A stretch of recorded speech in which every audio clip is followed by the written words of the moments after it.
Почитувани гледачи, еве сме назад во студио. Со мене и мојата прва гостинка за денес, а тоа е Јулијана Милкова, доктор по ветеринарна медицина и ни доаѓа од Кавадарци. Најпрво да ви посакам добро утро и благодарност до што ја прифативте поканата да бидете дел од утринската емисија на К1. Добро утро за вас и за гледачите. Како што спомена, вие сте доктор по ветеринарна медицина, сигурно секојдневно се сретнувате со разни болести на домашните животни или миленичиња. Зашто најчесто луѓето ги носат своите миленичиња на ветеринарен доктор? Па, најчесто. Најчести се заболувањата во зимскиот период поради ниските температури, значи и кај нив се појавуваат настинки, кои се предизвикани како од бактериски, така и од вирусни причинители. Се појавуваат проблеми со самата кожа, односно дерматози. Исто се тука причинители надворешни паразити, значи некои алергиски реакции. Причинителите се различни. Сега проблемот е во тоа како е општата здравствена состојба на самото животно, значи колку може тоа да се избори со проблемот што го има. Исто како и кај човек. Да, исто како и кај човекот нормално. Значи, ако е имуно добро подковано, значи ако се чува во нормални услови на живот, ако се храни како што треба, значи полесно може да се справи со здравствените проблеми кои што се јавуваат. Верувам дека сите оние кои што чуваат домашни миленичиња се соочиле со проблемот нивните миленичиња да добијат надворешни паразити. Дали има одреден период од годината кога најмногу се случува тоа и како да се соочиме со овие проблеми? Да, надворешните паразити се еден од главните причинители за појава на доста болести кај нив кај животните. Активни се преку целата година. Значи, активни се и волвата и крлежот. Сега, крлежот прави мала пауза во зимскиот период, што не значи дека е неактивен, поради тоа што јајцата која женката ги полага во есенскиот период презимуваат и више на пролет со првите топли денови се активираат и ги напаѓаат животните. Болвата е активна преку целата година. И тоа е проблем кој што го имаат собствениците на домашните миленичиња, значи изразен е преку во текот на целата година. Нешто би кажала мали карактеристики за самиот паразит, значи големината му е околу 2 до 4 милиметри. Тоа е плоснат паразит, има 3 пара долги ногички кои му помагаат при скокањето и затоа многу лесно скока од некој простор на животното или од едно животно на друго животно. Живеат до година дена, значи животниот век му е година дена. Развојниот циклус од јајце, ларва до зрел паразит трае околу месец дена. И сега во еден циклус или во еден активен период женката може да положи до 20 па и повеќе јајца. Ако земеме дека живее до година дена, значи во текот на годината една женка може да положи повише од 100 јајца. Сега, кои простори се карактеристични каде што она ги полага јајцата? Значи, тоа се правливи нечисти делови од просторијата домашна, од некоја шупа, подрум, влажни простори, куќета кај што се чува домашниот миленик. Значи, на секој начин може да ги има и во самиот дом, па и во околината на дом. Проблемот е тоа што собствениците мислат дека болвата е активна само во летниот период. Значи, кога се трудат да ги третираат и да ги заштитат своите животни, тоа го прават само во тој период. Значи, многу се ретки оние кои што во текот на целата година спроведуваат некоја континуирана заштита на своите миленици. Болвата, покрај тоа што значи, се храни со крв од самото животно, значи предизвикува слабост кај животното, иритација кај животното, допринесува и до појава на алергиски дерматит или промена на самата кожа на животното. И тоа се специфични локации каде што би требало собственикот кога ќе ја види промената на тие дел од телото да реагира и да биде свесен дека станува збор за болва, дека кај нив милениците се здобиле со некој непожелен домаќин. Тоа се деловите на грбот и делот над коренот на опашката. Значи се појавува изразено чешање, иритација, црвенило и скрамички или наслаги поради тоа што приликом чешкањето се ствараат ранички, па излив на лимфа и така да се ствараат и крастички на тој дел од телото. Кои болести ги пренесуваат крлежите и дали тие можат да влијаат и врз човековото здравје? Пака, само би спомнала уште за болвата, дека пренесува една врста на цревен паразит кај мачката и кај кучето, тоа е дипилидиум канин. Иначе крлежот пренесува болести кај домашните миленици, ама може да пренесе болести и кај човекот. Би кажала прво некои општи карактеристики за самиот паразит. Значи, крлежот е активен кога имаме топли и влажни климатски услови.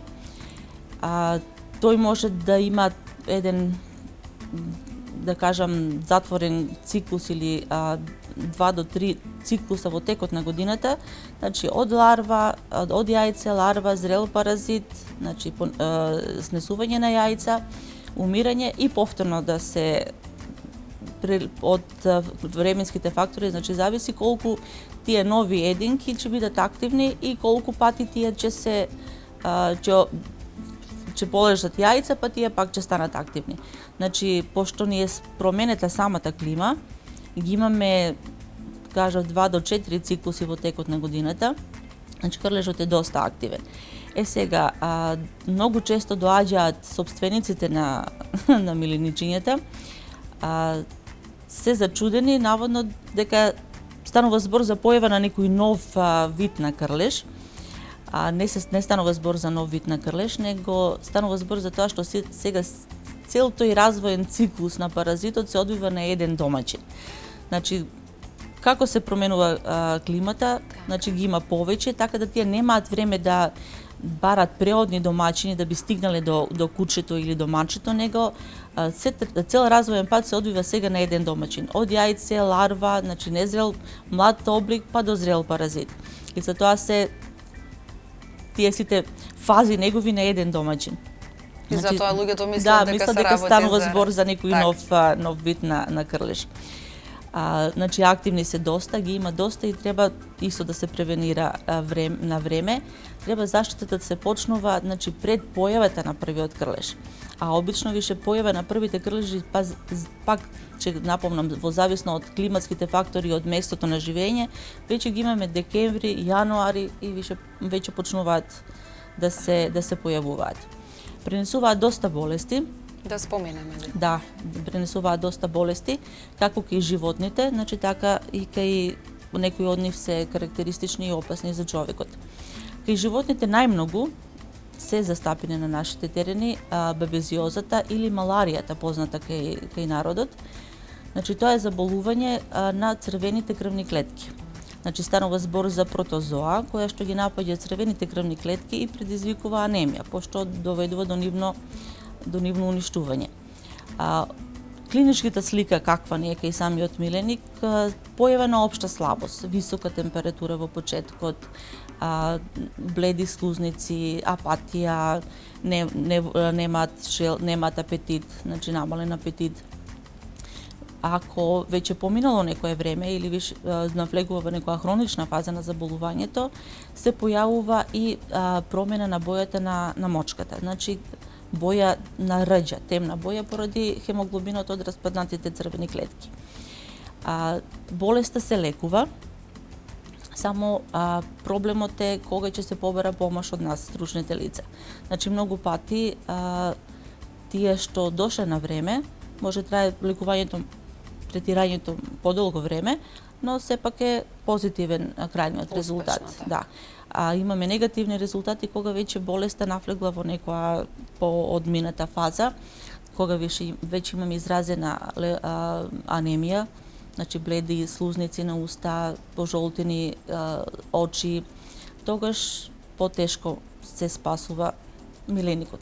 Значи третманот самиот е со некој несигурен позитивен исход. Значи вашиот совет е веднаш штом ќе се приметат симптомите да се реагира и да се бара помош. Се извинувам. Продолжете. Па да ги кажеме и другите болести кои што ги пренесуваат.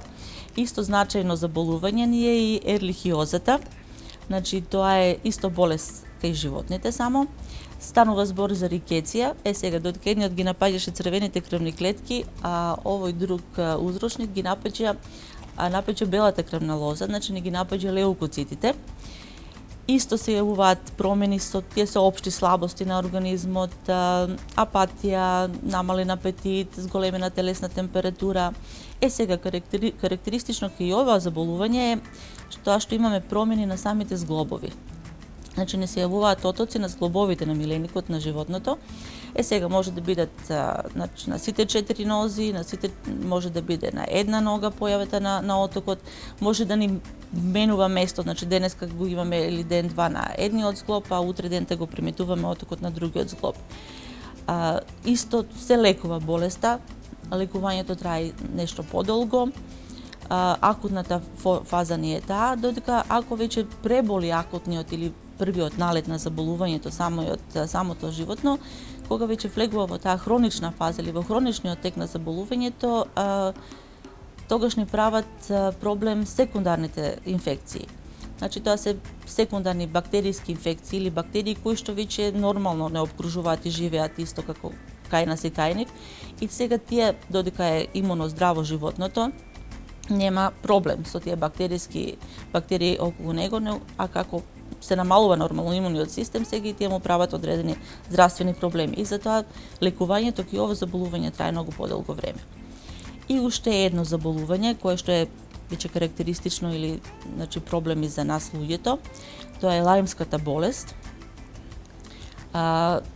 Кои се карактеристиките за ова заболување? Како прво, на местото на убодот на паразитот, значи на крлежот, е изразено црвенило. Значи тука имаме прво почетна иритација, чешкање, црвенило, значи непријатно чувство. Исто се јавуваат општи слабости како кај нас, како кај животните, така и кај нас, значи по големена телесна температура, апатија, намален апетит. И исто се јавуваат и болки и во зглобовите и за ово заболување, али карактеристично е што имаме промени на бубрезите. Значи ова заболување ни предизвикува и проблем со бубрезите, се јавуваат и бубрежни проблеми. Ги споменавме надворешните паразити. Дали постојат некои други паразити кои што го напаѓаат животното или миленичето и внатрешни паразити? Колку што ни се проблематични надворешните паразити, уште повеќе се проблематични за самото животно внатрешните паразити. Значи, за една општа здравствена состојба и добра кондиција на самото животно се многу важни овие внатрешни паразити, поради тоа што немаме трајна заштита од нив. Значи, константно ни се обновува заразувањето или константно се во просторот околу нас секаде има јајца од тие внатрешни паразити. Значи, доста пати собствениците мислат дека ако одлучуваат само дома миленикот, дека он е заштитен од тие внатрешни паразити.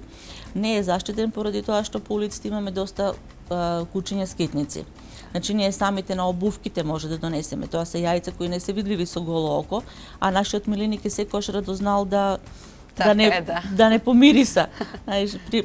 При тие контакти, значи многу лесно може да се зарази од тие внатрешни паразити. Карактеристично за нив, да кажам нешто, неколку врсти ги има. Исто се опасни и по нашето здравје, значи не само по здравјето на миленикот. Ехинококозата е нешто што мислам дека на луѓето му е доста познато. Иначе тоа е паразит, кучето е значи домаќин на тој паразит, а сите останати животни, па и човекот сме преносни домаќини. Значи кај нас не се развива паразитот во цревата, него мигрира од цревата и доаѓа до паренхимските органи, значи доаѓа до црн дроб, доаѓа до бел дроб, доаѓа до слезинка, некојаш и до срце. Тука се вгнездува и се ствараат цисти. Значи меури исполнети со течност, кои што нормално прават одредена одреден проблем на самото ткиво каде што е створена, од една страна поради тоа што вршат некој одреден притисок, а од друга страна ако случајно дојде до пукање на таа циста, значи не се јавуваат алергиски реакции кои што некогаш имаат и летален карактер. Ехинококозата, значи реков дека за нас е многу поопасно заболување, а самиот паразит паразитира во цревата на животните. И за тоа би требало секош да се води рачун, че редовно да се третираат со препарати кои што се против овие внатрешни паразити. Еден исто паразит кој што прави провише проблем и кај младите животни, ама може да прави проблем и кај нас е токсокарата. Значи токсокарата е паразит кој што е овален црв, значи има одредена големина. Проблемот кај него е повеќе страдаат младите животни од ова паразитарно заболување. Сега, она живее подолго време. Значи, се ствараат ларвички или заспани ларви. Тие се сместуваат во мускулните ткива или во ткивата на другите органи кај женката. Сега, кога е таа скотна,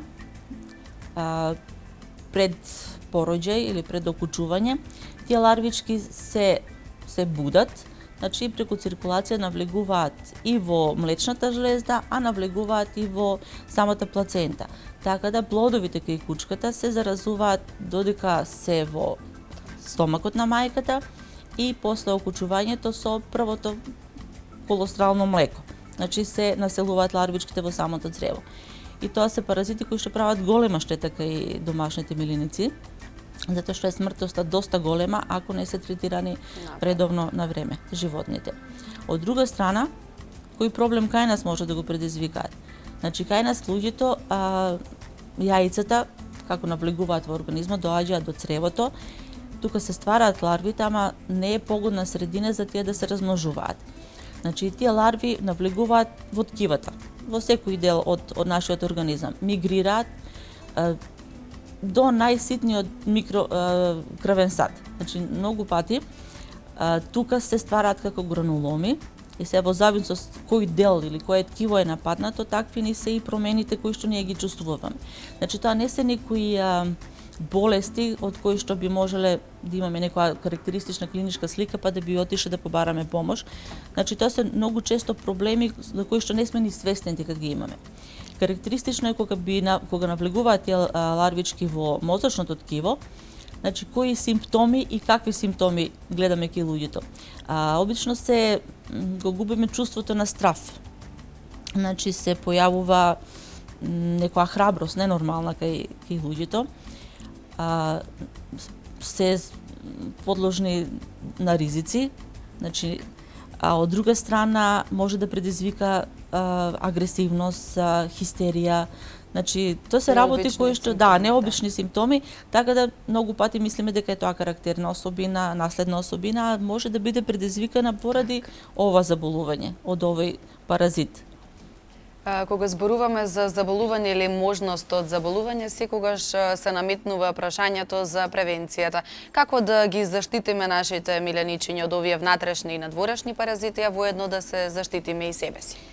Па вака превенција, барем во денешно време постојат доста препарати. Значи, морам да нагласам дека не е важно самиот препарат, значи колку е тој со продолжено дејство, каква е неговата активност. Многу е важен начинот на кој што тоа се спроведува. Значи, фазите на третирање и на просторот кај што ги чуваме домашните миленици, кога станува збор за надворешни паразити, и самиот миленик. Ако го чуваме дома миленикот, значи пред се треба дома да се одржува хигиена. Нормално сите ние одржуваме него, некој барем еднаш неделно да биде тоа нешто по генерално чистење или подолготрајно усисавање ако се имаме тепици или некои простирки на подот. Од друга страна, ако користиме препарати кои што се со контактни средства или со краток временски период, треба да ги користиме барем еднаш неделно. Без разлика дали ние сме приметиле дома дека има болва, обично болвите се тие кои што дома најмногу ги имаме. Значи треба редовно да се третира просторот и како што треба редовно да се третираат и самите миленици. Сега тука имаме проблем со сопствениците. Не може секогаш да се дообјасниме дека ако се стави еднаш средство кое е со продолжено дејство и нормално си има одредена цена на коштање, дека он више го решил или се надева дека го решил проблемот со надворешните паразити, поради тоа што имаме разни средства, без разлика колку е дејството на препаратот месец, два, три, важно е тој препарат на кои облици развојни ни делува кај паразитот. Дали станува збор за делување само на зрели паразити, дали станува збор за делување на јајца, на ларвени облици. Значи, од тоа ни е и исходот на заштитата ни зависи каков ќе ни биде, да. И затоа треба редовно, значи ако станува збор за препарати кои што ги уништуваат само надворешните, само зрелите облици на паразитот, треба да бидеме свесни, ако рековме дека женката на болвата знае да излегне, да полегне, да снесе 20 јајца и повеќе во текот на тие нејзин зрел циклус месечен, тоа е една болва. Зависи колку ги има. Значи, константно ги имаме, ние ќе уништиме некој зрел паразит, али константно за месец, најкасно за месец дена више имаме нов паразит. И затоа треба, ако сме земале препарат кој уништува само зрели облици, треба да бидеме свесни дека треба месечно да ги третираме да ги третираат милиниците, да би дошло до искоренување на овие паразити. Истото важи и за крлежот. Значи, крлежот исто треба да се третира месечно и покрај тоа што производителот на самиот препарат назначил дека со користење на одредена врста на препарати дека е заштитено месец, два или три. Мислам, тоа е нормално и маркетинг и да си го продаде самото средство, а од искуство, значи третирањето месечно е најдобар начин за заштита на нашите миленици од овие надворешни паразити. Што се однесува до третирањето за заштита на внатрешни паразити, како прво зрелите, значи возрастните кучиња, мачки треба да се третираат минимум 4 пати во текот на годината. Значи на секој максимум 2,5 до 3 месеци би требало да се даваат, се има одредени средства и за тоа, дали се таблетки, дали се пастички, во зависност од тоа кој производ го има на располагање. Кога станува збор за младите единки, значи тие се најосетливи, не само што се осетливи на паразитот од една страна, значи го затвора луменот на цревото, храната која што ја зимаат не може да се искористи организмот, него се осетливи и на самите производи на метаболизам на тие паразити. Сепак станува збор за живи организми кои се хранат и имаат свој производ на метаболизам. Значи во кутрињата, значи младите единки се најосетливи барем до 2 до 3 месеци. Тие производи на метаболизам на овие внатрешни паразити се токсични за животните. Па имаме голема смртност се појавува кај младите единки ако, значи, не се третирани како што треба мајките и ако не се третираат и они со време. Значи, со заштита, значи, третирање против овие внатрешни паразити кај младите единки треба да почнеме веќе третата недела од нивната возраст и треба да се третираат повеќе пати. Јас барем моје лично искуство е дека третирањето на 5 до 7 дена, во зависност од тоа какво е населено цревото, значи колку, дали треба да се третира еднаш, 2, 3, 4, па некојаш и повеќе пати, даваат најдобри резултати. Сега, како више поминуваат нека одредена старост од 3-4 месеци, веќе почнуваме со третирање на секои 2,5 до 3 месеци и би требала таа заштита да трае до крајот на нивниот живот. Значи, нема прекинување.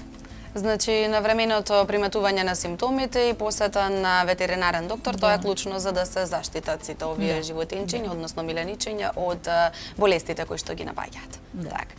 Јас ви благодарам многу на гостувањето, ви посакувам успешна работа, се надавам дека ќе имаме можност да се видиме во некое наредно издание на нашата емисија. Благодарам и на вас за поканата.